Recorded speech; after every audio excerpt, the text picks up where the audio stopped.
Hi children, good morning to everybody. In this class we are going to solve the exercise sum, that is 1.2. Yes, already in the previous class we have discussed about the irrational number and the representation of irrational numbers on the number line, right? So here, based on that topics, we are going to see the exercise sums. First one, true or false. Some statements are given. First you have to say whether the statement is true or false. Whatever you are going to say, you have to justify your answer. That is very important, right? So the first statement here is every irrational number is a real number. Okay, so very simple concept. So already we know real number means all the rational and irrational numbers are called real numbers, right? So here also they are saying that every irrational number is a real number. Of course it is true. So the answer is true. Answer is true, and justify means you have to write the reason. So what reason can be given? Because all rational and irrational numbers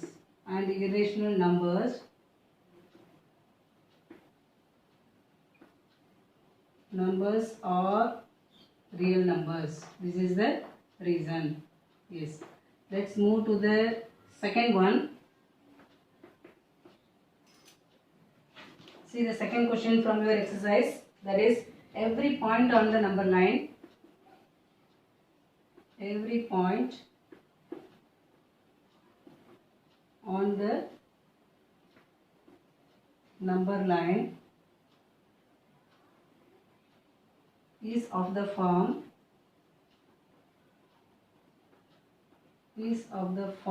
root m, where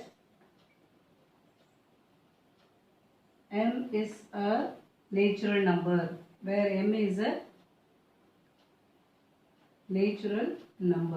Just see the statement. It's very simple to understand. Here it is given every point on the number line is of the form root m, and here this m is a natural number they are given. So just what we have to do, we have to say whether it is true or false. If it is true, you give the reason. If it is no, then also you give the reason. So here just see, is it possible that in the number line, suppose any number line we are drawing, whatever the number you, because number line means always it contains positive number as well as the negative number. Suppose some number you are going to take over here. In this place I am taking this side, left side. So of course left side we have the negative numbers. Suppose if I am taking minus root 2, this minus 2 if you take, definitely it is not a natural number. Not only minus 2, suppose you get the answer minus 4, you take it, right? Minus 4 also, whatever the number you take. For negative numbers we cannot find out, we cannot say that they are the natural numbers, because natural number means it is the collection of 1, 2, 3, 4, etc. But here in this one number line, when we are representing under the root means, here they are saying that only positive numbers they are given, but negative numbers also is there, but which is not possible. So the answer here it will be false. And the reason what we have to write now, because no negative number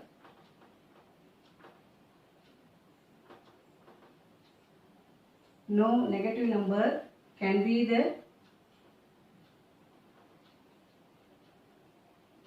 square root of any number.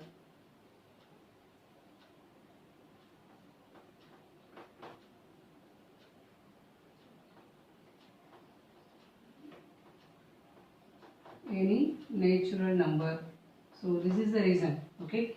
Because no negative number can be the square root of any natural number. Whenever we are going to find out the square root of any number, always we get the positive number only. But here negative number is not possible. Okay, let's move to the third one. Just note down till this.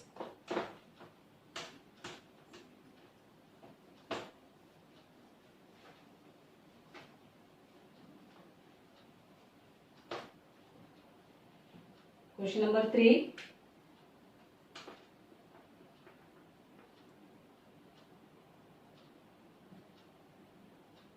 Every real number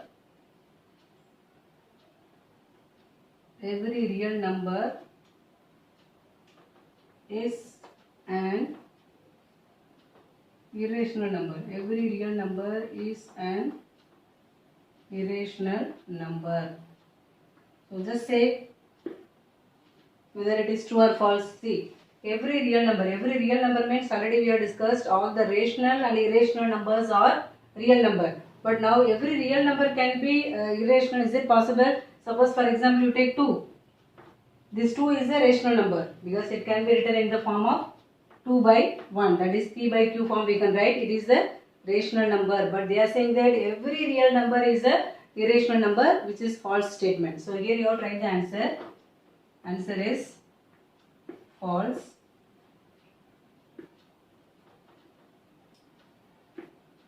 Because 2 is not an irrational number. Yes, 2 is a rational number.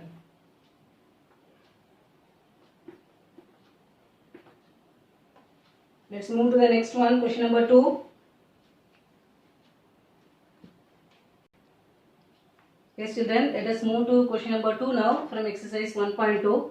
Just let's go through the question. The question is looking like very big, but answer is just one line only. So, are the square roots of all positive integers irrational? Means what is the meaning?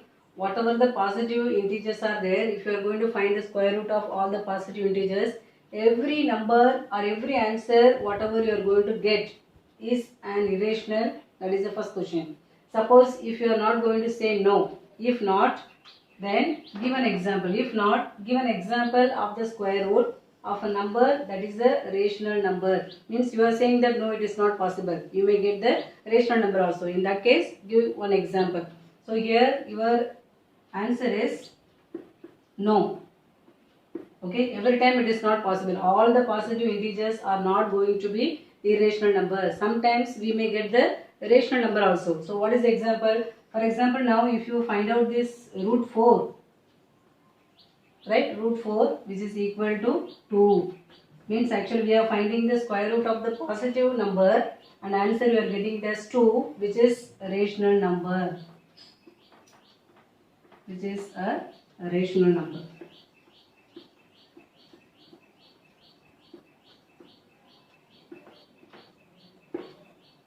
Okay children, I think understood. Let's move to question number 3 now. The third one. Question number 3. Locate root 5 on the number line.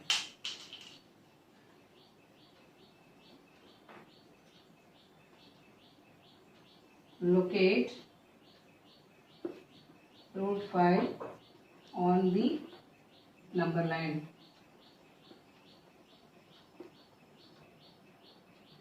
Yes. So here what we are going to do, like first we have to represent root 2, then root 3 and then root 5 will come. Right. Let's move to one by one, step by step. The first step, draw the line.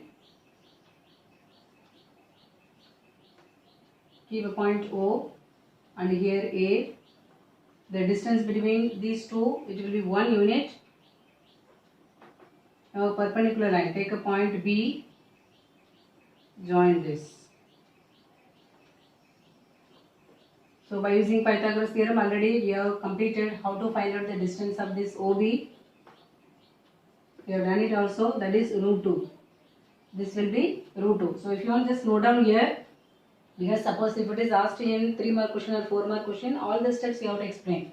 No, so the first step, in triangle OAB, OB square is equal to OA square plus AB square. So that is 1 square plus 1 square, which is equal to 2, means OB square is equal to 2. So therefore OB is equal to root 2. So this is the first step. Now the next one we will take 1 unit again from B, perpendicularly we will take from B 1 unit. Right, just join this. You can give the name here C and then join this one. Right, so here the same way we have to find out what is the distance, this OC distance we are going to find out.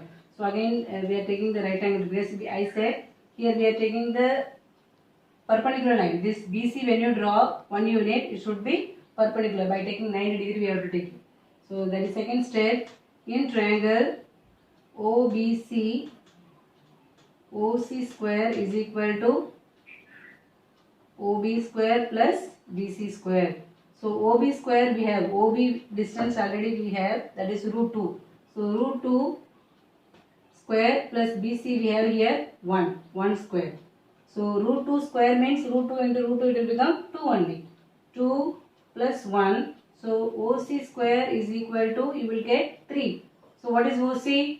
Root 3. Okay, the second step is over, root 3. So here we will take it as root 3. So the next step again, from here perpendicular line we are going to draw by taking 1 unit. So join with this O now here. Same way, let us find out what is the distance. So here we will give the name D. So OD distance we are going to find out. That is which triangle? By taking the triangle OCD. In triangle OCD, we want to find out OD square. So OD square is equal to OC square plus CD square. So what is OC?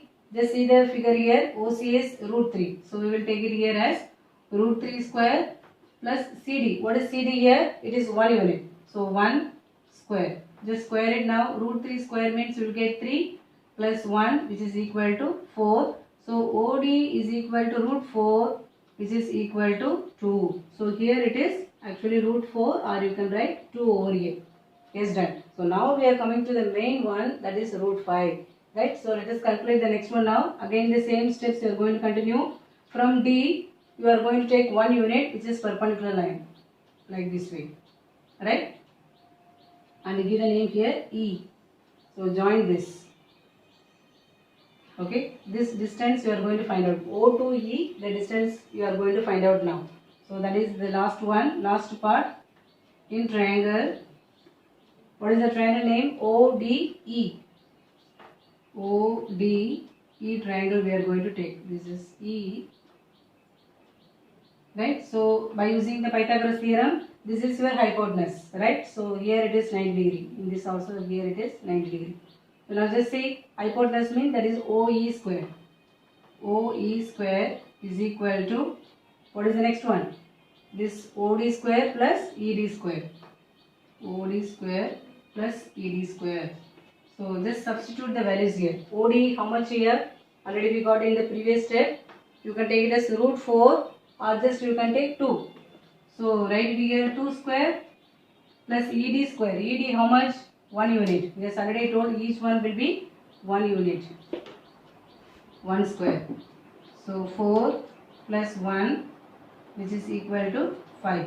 Means OE square is equal to 5. So we want to find out OE only. So which is equal to root 5. Right? So here you will get it as root 5. Yes. So now next we are coming to the main thing. Actually root 5 you have to represent it on the number line only. So what we are going to do? By taking your compass, keep the needle over here and the pencil tip over here. From here you have to draw the dotted line which will intersect your number line somewhere like this way. Okay, so where it is intersecting, there you will give the name. In the number line, where it is intersecting, there. Suppose till E we are given here, so you can give here F. F you give, which is equal to root 5.